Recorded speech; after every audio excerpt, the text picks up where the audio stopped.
Assalamualaikum warahmatullahi wabarakatuh. Halo teman-teman semua, berjumpa lagi dengan saya, Khairul Rohmaniatus Solihah, mahasiswa Pendidikan Kimia Universitas 11 Maret Surakarta. Nah, gimana nih teman-teman kabarnya? Semoga senantiasa diberi kesehatan ya. Pada kesempatan ini, aku ingin berbagi sedikit informasi tentang kristal. Tentang apa sih itu kristal, bagaimana strukturnya, lalu bagaimana sejarahnya, serta masih banyak lagi. Nah, daripada lama-lama, yuk kita simak penjelasannya. Oke, sebelumnya aku ingin tanya nih sama teman-teman, apa sih yang teman-teman ketahui tentang kristal? Pasti ngebayanginnya tentang perhiasan ya, yang indah, glamor, dan juga mahal. Nggak salah, tapi yuk mari kita simak pengertian tentang kristal.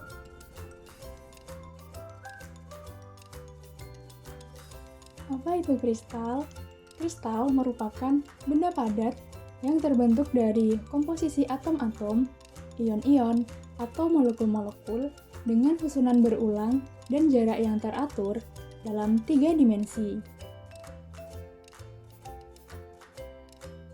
Sebelum ke penjelasan lebih lanjut, yuk kita kembali sebentar ke sejarah kristal.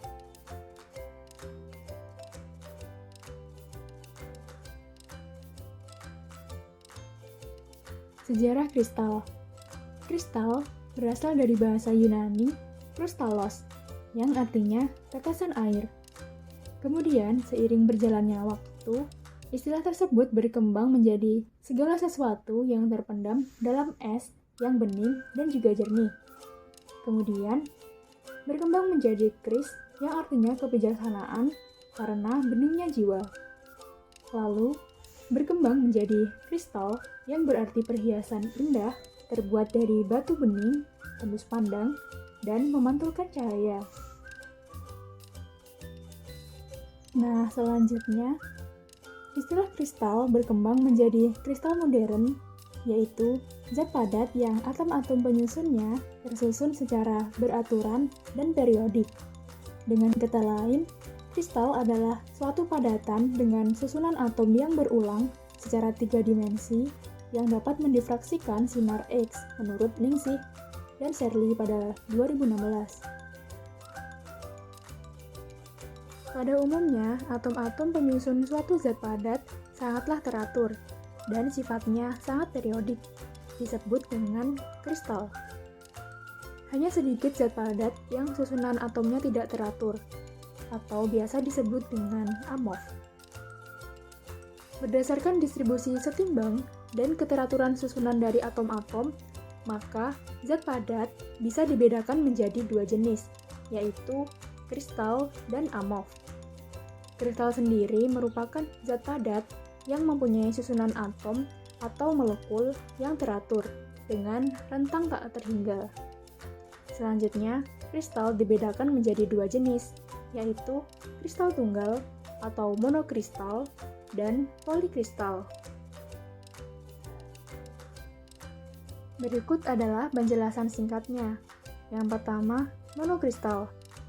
Monokristal merupakan keadaan ideal dari kristal yang memiliki derajat keteraturan yang tinggi, di mana atom-atomnya tersusun secara teratur dan berulang dalam pola 3 dimensi.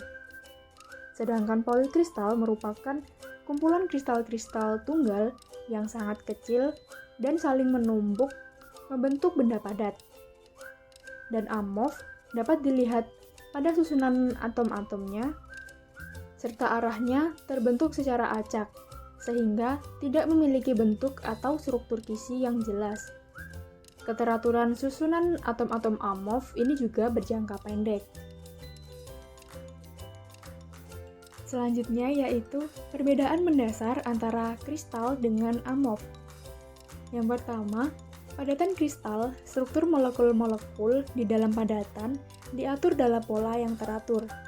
Sedangkan padatan amorf sama sekali tidak teratur. Yang kedua, padatan kristal memiliki titik leleh yang tetap. Tetapi, padatan amorf tidak memiliki titik leleh yang tetap. mereka meleleh pada berbagai suhu.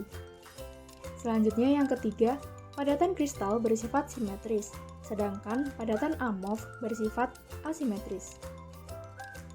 Selanjutnya yang keempat, contohnya yaitu pada kristal ada besi, tembaga, polimer, dan juga garam. Sedangkan contoh pada amorf yaitu gelas, aspal, plastik, dan nilon. Oke, selanjutnya kita akan membahas tentang struktur kristal. Struktur kristal. Struktur suatu kristal dapat dibentuk oleh kisi dan basis. Kisi dianggap sebagai seperangkap titik imajiner yang merupakan kerangka yang membangun suatu kristal. Titik-titik kisi yang ditempati oleh basis akan membentuk struktur suatu kristal, atau dengan kata lain, struktur kristal dibentuk oleh gabungan antara kisi dan basis. Menurut Hamid 2021. Dapat diketahui pada gambar di samping ya teman-teman. Seperti contohnya kisi plus basis nanti akan membentuk struktur kristal. Selanjutnya kita akan membahas sel satuan. Yuk simak terus penjelasannya. Sel satuan atau unit cell adalah satuan terkecil dalam 3 dimensi, di mana struktur kristal dapat didefinisikan secara lengkap satuan pengulangan terkecil kisi. Inilah yang disebut dengan sel satuan. Sel dapat diklasifikasikan menjadi dua, yaitu sel 2 dimensi dan sel 3 dimensi. Kedua jenis sel tersebut dapat dilihat pada gambar di samping ya teman-teman. Yang atas merupakan sel 2 dimensi dan yang bawah merupakan sel 3 dimensi. Pada suatu sel satuan, 3 buah sumbu merupakan sumbu kristal teratur yang berhubungan dengan atom atau ion yang sama. Dimensi suatu sel satuan ditentukan oleh perpotongan konstanta sumbu-sumbu A, B, dan C. Oke, lanjut ya teman-teman. Selanjutnya kita akan membahas kisi grafis. Nah, kisi grafis ini juga berkaitan dengan penjelasan sebelumnya ya. Sebagaimana telah dijelaskan sebelumnya, bahwa kristal secara matematis tersusun atas titik-titik kisi yang ekuivalen terhadap satu dengan yang lainnya. Kumpulan titik-titik kisi yang ekuivalen satu terhadap yang lainnya disebut dengan kisi brevis atau brevis lattice. Pada kristal 3 dimensi ada 14 jenis tipe kisi brevis yang dikelompokkan menjadi 7 sistem kristal. Pengelompokan 14 kisi brevis ke dalam 7 sistem kristal didasarkan pada bentuk geometri kristal dan sistem sel satuannya. Ketujuh sistem kristal tersebut adalah triklinik, monoklinik, ortorombik, tetragonal, kubik, heksagonal, dan trigonal. Pada beberapa kasus, sel satuan berbentuk balok persegi panjang, yang sisi-sisinya diwakilkan dengan vektor-vektor A, B, C. Sudut yang dibentuk ketika ketiga vektor itu biasanya dilambangkan dengan alfa, beta, dan gamma, seperti yang terlihat pada gambar di samping.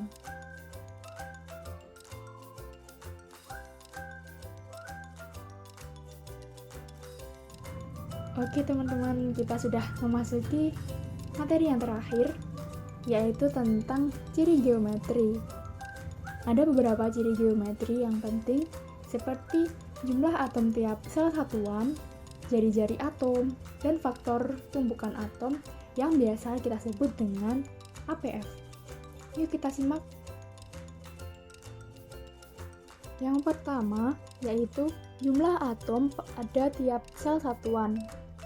Pada kisi primitif, atom-atom hanya ada pada tiap-tiap sudut sel satuan. Tiap atom yang berada pada tiap sudut sel satuan dimiliki oleh 8 sel satuan.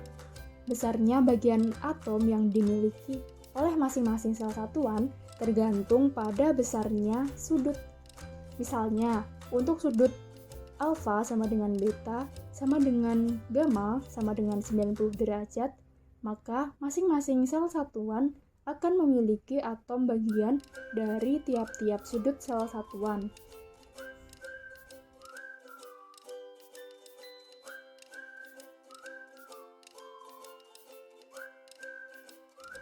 Selanjutnya yaitu APF, Atomic Packing Factor.